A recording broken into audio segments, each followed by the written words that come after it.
concern before the game was with Love and Pekovic down low. How do you think you guys handled them?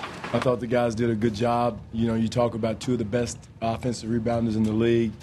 You know, we gave up 4 to Love, and Pekovic only got 3. So guys did a heck of a job. I thought Amir Johnson did a workman's job inside.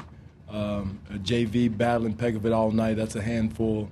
Patrick came in, and I thought Chuck Hayes came in and gave us 9 rebounds, was huge for us. So our big guys stepped up, did what they were supposed to do.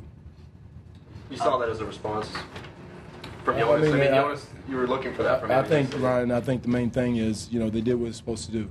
You know, it's only, you know, and you got to command the paint. We've got a lot of bigs that we work on it all the time, boxing out, and they did a heck of a job. And, you know, nothing more than what we need them to do each night.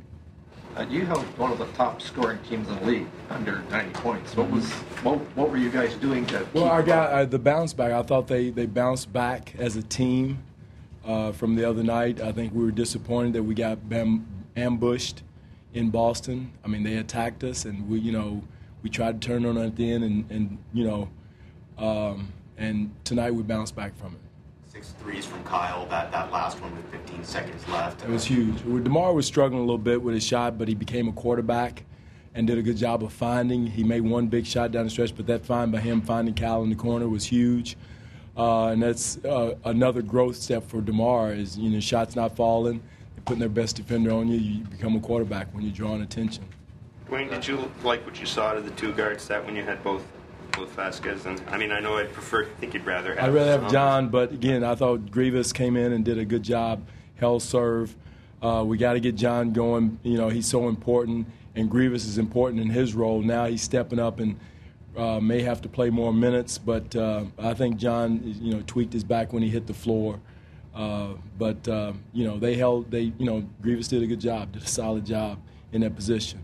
Any update on John, or too early? No, too early to tell. We'll know more tomorrow. You had Terrence guarding in 3 positions. He came up with some big plays. How did you assess? He did a great job. I mean, that's something, you know, in that situation with Berea, he got going. And, you know, Kyle's playing big minutes. He had trouble chasing him, you know, and we had G guarding Martin, I think it was. I can't remember. So that's when we put Terrence on to Berea. Did a good job. I mean, Berea was our hot player tonight. Did a good job of attacking us, but I thought Terrence used his length. And again, I was proud of him. He knocked down 2 big free throws. That's not easy to do for a second-year guy. Seems like since the trade, Kyle's productivity overall, even the offense, just looks a lot better of a flow. Do you think that's the best thing that could have happened to Kyle? Not necessarily trade, but I think how we're playing as a team now, ball movement, man movement more so. More pick and rolls, balls changing sides. We had 26 assists, so that was huge for us. Whereas before we were more of an ISO team, and rightfully so. Rudy Gay is one of the top one-on-one guys in the league at his position. So we were a different team, offensive team. The 3-point shooting as a whole has been excellent over the last 5 games. Is that just a product of the product of the ball movement, spotting up, ball finding the weak side? Guys are, you know, attacking, drawing, and kicking more. Balls getting to the paint, kicking out. I think that's a product of that more than anything else, and guys getting them in rhythm. Coach, some people seem surprised with Lowry, especially as of late. He's been a top player for you, playing a lot of big minutes. Are you surprised? He's playing at a high level. This is the highest level he's played. You know, his best I think he's played. I don't think he'd tell you that, but I think, you know, he's growing into that role of being a leader. He's matured as a man. You know, fatherhood, you know, being a husband, that type of thing has really matured him. He's been a positive leader. He's doing all the right things. And those are the only question marks with Kyle, you know, as far as other coaches were concerned. But he's been a great surprise, not surprise, but great in his growth pattern right now, as best I can say it. But he's grown up, and he and DeMar both need I'm going to keep preaching for him to be have all-star consideration. Coach, 10 wins in a row against Minnesota, including when you were the coach. What is it about the team? Hey, no. Just don't go that far back. Reasons reasons why you've been I don't know. successful? Again, they're a very good team, very explosive offensive team.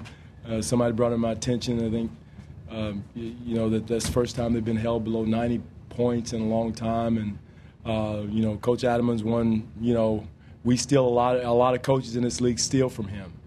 And a lot of stuff that happens in this league has been stolen from Rick Adelman. And we did it in Seattle when he was in Sacramento. Nate and I stole from him, and I'm still stealing from him. So he's an offensive mind. He doesn't get enough credit for it. But it takes you have to be on your P's and Q's to stop a Rick Adelman team, whether he was at Houston or Sacramento or at Minnesota. 13-5 in your last 18. 2 of those losses on the road against 2 of the best teams in the NBA. At what point do you look at this and say that something special could be brewing here? Well, they were calling us a bum after the Boston game, so I don't know. So it changes. It's a fickle league. And again, I'm not satisfied, and I don't think the players are. They know there's a lot of areas where we could get better. So we can't. And somebody keeps saying we're the hunted. We're not the hunted. We got to be the hunter.